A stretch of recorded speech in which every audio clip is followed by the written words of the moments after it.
This gentleman here is a great horned owl, and he's about 24 years old, which actually for a great horned owl, that's a pretty mature age. In the wild, they don't normally reach that lifespan. For most of the birds of prey, the lifespan is quite a bit longer in captivity because of the guaranteed diet.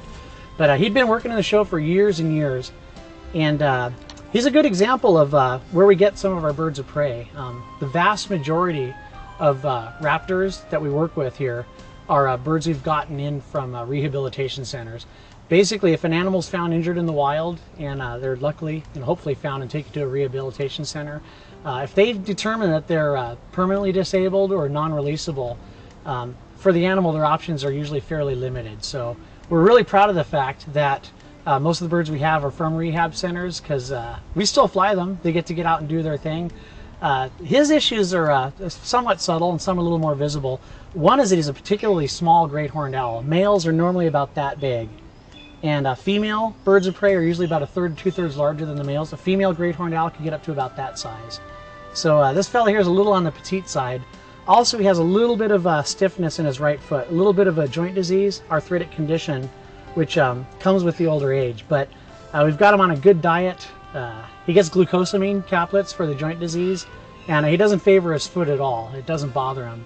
Another thing too, you don't often get a chance to see this, on the owls, right here, on the inside edge of the center toe, actually you can see it better on this side here. There's actually a really, really sharp cutting edge right there. Very, very sharp. If I squeeze it, you can see, let me try one more time.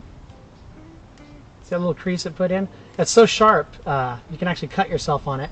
But what they'll do is they'll stand on their prey, they'll bend down with their upper mandible, that top beak there, they'll hook into their prey and they'll pull against that cutting edge while they're perched on their food. So actually hooking and pulling against that cutting edge is what will tear their food up into bite-sized pieces.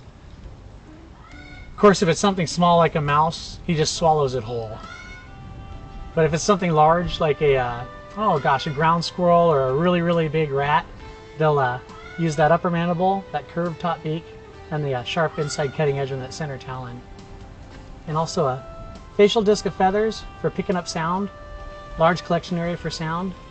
And great horned owls, they're pretty remarkable birds. Only bird of prey in North America that can actually capture and fly with something that weighs as much as they weigh. So most wing loading of any North American bird of prey. They got a silent dive and a terrific camouflage plumage. I'm going to rotate him around real quick here. If you look at his back plumage, that speckled barring, and you compare it to the types of markings that you'll see on tree bark. In fact, you can kind of see those logs behind me. It's very effective camouflage plumage for hunting in trees. Typically what they'll do is sit on a branch in a tree, blend in really well hopefully, and wait for prey items to come by. Then they'll silently fly down and grab a hold of it with those very powerful feet and those really, really sharp talons.